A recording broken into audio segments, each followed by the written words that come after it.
Former NBA player Enes Kanter Freedom recently delivered an impassioned speech in the U.S. Congress.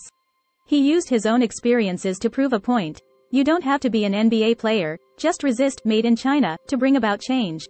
If only he had told my ex-boyfriend that earlier, I wouldn't have had to spend so much time on the basketball court with him. He said that when you go shopping and pick up a product that says, "Made in China," just put it down. Imagine how thoughtful that consumer decision would be. Oh, these shoes look great, the color is nice, and the price is right. Oh, wait, made in China? No thanks. I wish all shopping decisions could be that simple. Oh well, the dress I'm wearing today is also made in China, looks like I have to take it off. Don't worry, I'm not actually taking it off. I just mean to say that we all live in a globalized world. What we wear, eat, use, and even the jokes we laugh at are all products of globalization. And how we deal with this globalized world may be more complex and important than boycotting a label. Kanter criticized companies like the NBA, Hollywood, and Nike for compromising with the Chinese authoritarian regime. I think this might be the real reason he lost games. He couldn't shoot, but he became an excellent complainer. Now, one of Kanter's favorite things to do is ask questions.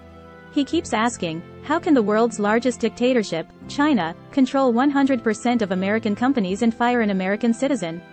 I guess Kanter must have played too few guessing games as a child and has now turned himself into an unstoppable question and answer machine.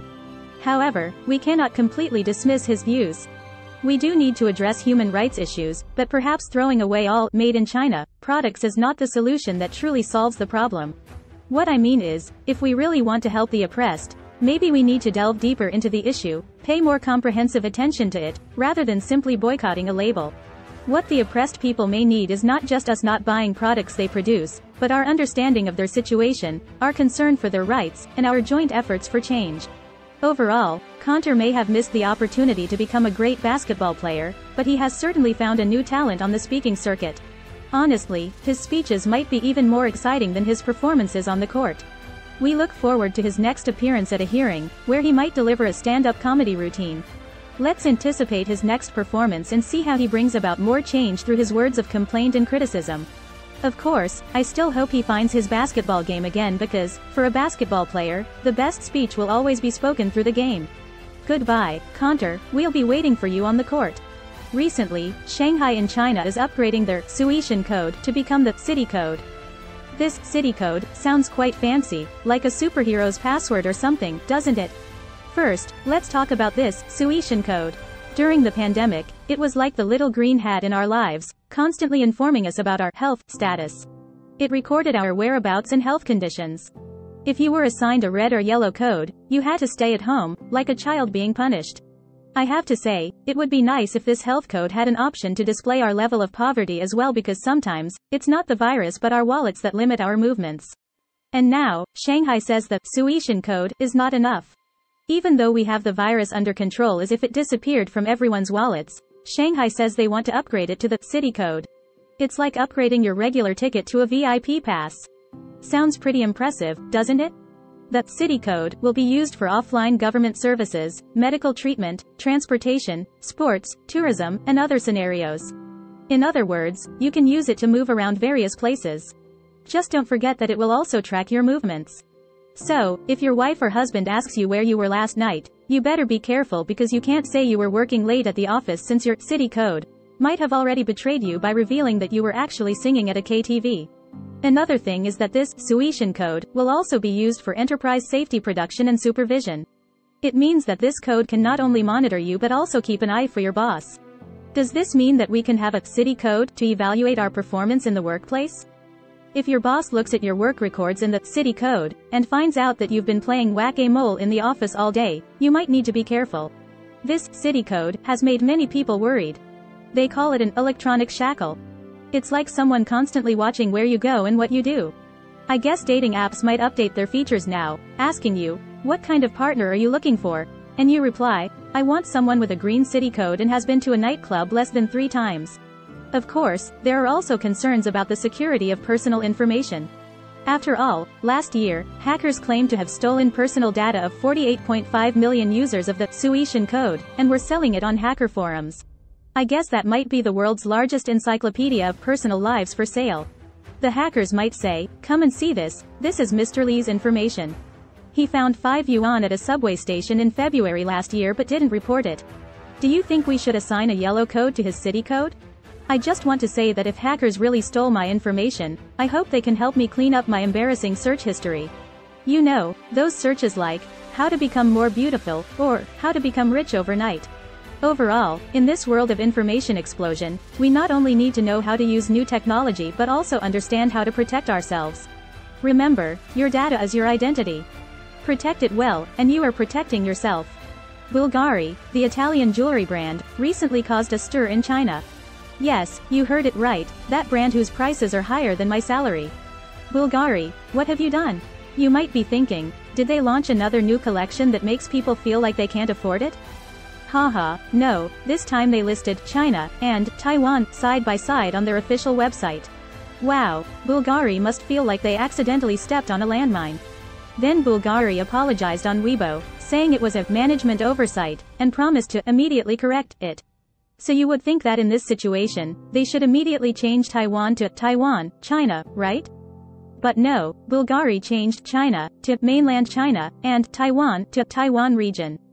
Wow, I imagine the person responsible for this management oversight must be running around the company being chased. Although Bulgari apologized, the official Chinese media, People's Daily, criticized them in an article saying, "Don't make your apology exclusive to mainland China." People's Daily's point is, if you made a mistake, you should apologize globally, not just on our Weibo as if nothing happened elsewhere. You see, this is the new trend of globalization, even apologies cannot be enjoyed exclusively. It's like when your girlfriend is angry, and you apologize only on WeChat but not on her Weibo, QQ, or Moments. Do you think she would be satisfied? Haha, I think she would say, you only apologize on WeChat because you think my friends on Weibo, QQ, and Moments are not important, right? This is the dilemma Bulgari is facing now. They only apologized on Weibo, not on Twitter, Facebook, YouTube, or Instagram. It's easy to imagine that Bulgari must feel like they've jumped into an even bigger pit now. Some people also criticize, can adding 2 words, China, in front of Taiwan unify Taiwan? This question seems too profound, and Bulgari is probably scratching their heads trying to figure out how to answer it. But I want to say, Bulgari, you sell jewelry, you can make the world shine, but you can't give the world a headache. Next time you make decisions, don't just focus on your shiny jewelry, also take a look at the map. On the 10th local time, the NATO summit was held in Vilnius, Lithuania, with the participation of 31 NATO member countries. Australia, New Zealand, South Korea, Japan, and other 4 Asia-Pacific countries were also invited as partner countries for the second consecutive year. On the 11th, the NATO summit released a statement taking the strongest stance ever, stating that China poses a systemic challenge and its assertive attitude constitutes a security threat. This is the second warning issued to China. Regarding North Korea's nuclear ambitions, NATO leaders urged for the immediate abandonment of all nuclear weapons. On the same day, the Chinese mission to the EU retaliated, reiterating strong opposition to NATO's eastward expansion into the Asia-Pacific and accusing the statement of being filled with Cold War thinking and deliberate smearing.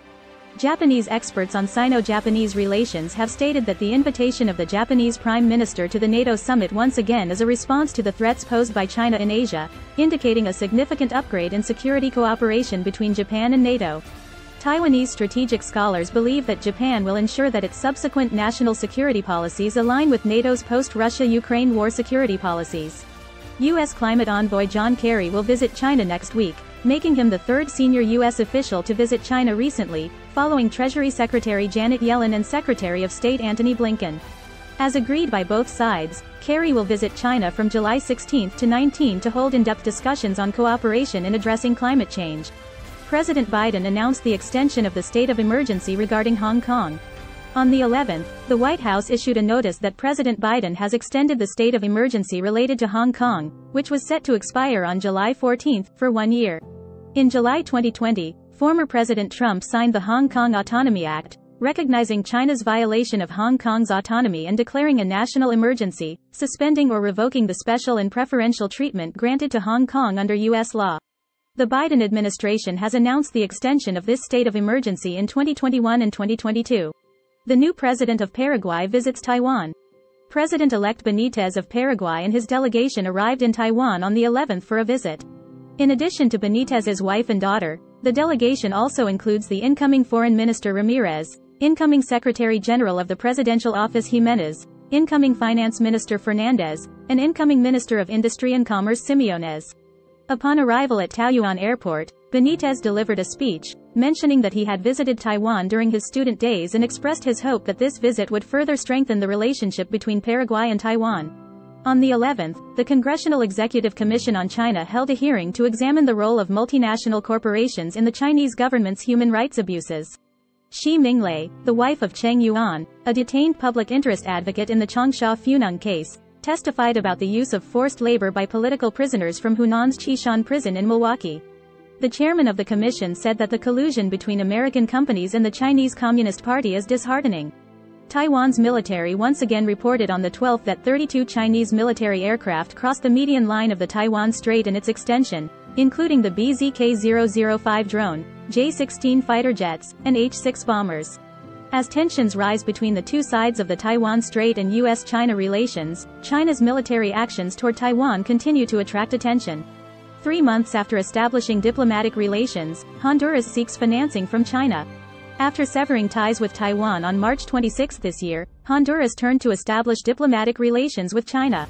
According to Reuters, Honduras's Minister of Economic Development, Neptali Salat, stated on the 8th that during a new round of negotiations for a bilateral free trade agreement held on the 7th, the Honduran side mentioned to Chinese officials that they are seeking investors to finance a railway project connecting the Atlantic and Pacific coasts within Honduras, with an estimated cost of $20 billion over 15 years.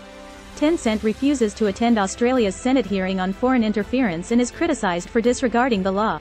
The parent company of the Chinese application WeChat, Tencent, has been criticized by the chairman of the Australian Senate Select Committee on Foreign Interference through Social Media for refusing to attend the committee's hearing. Representatives from Meta, TikTok, and Twitter attended the hearing, but Tencent declined, indicating its disregard for Australian law and potentially facing serious consequences.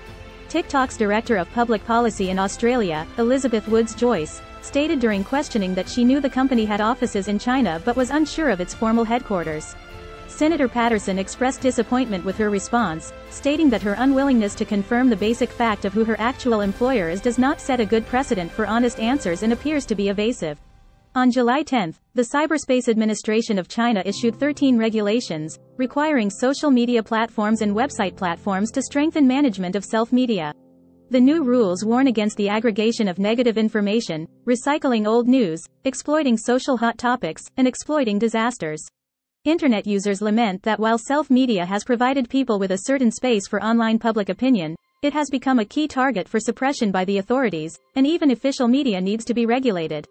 On July 10, the Consular Affairs Office of the Chinese Ministry of Foreign Affairs issued a notice through its official public WeChat account, reminding citizens in the United States and those planning to travel to the U.S. to pay attention to their safety and guard against falling into American traps and entrapment.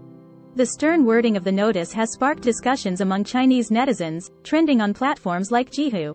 Some people say that the conflict between China and the U.S. is escalating further, while others express concerns and call for Chinese people in the U.S. to return home quickly. In recent years, China has been vigorously promoting its digital currency, the digital yuan, and even using it to distribute salaries in some areas. The Chinese government claims that digital currency can effectively combat corruption and fraud, but critics argue that it also allows the government to strengthen its surveillance over the public. Hello everyone, I'm your news anchor Yali, here to provide you with a one-stop service for China-related news every day. Feel free to leave comments in the comment section, and we will carefully read and respond to your comments. Remember to like, share, and subscribe to our channel. See you in the next episode. Take care everyone.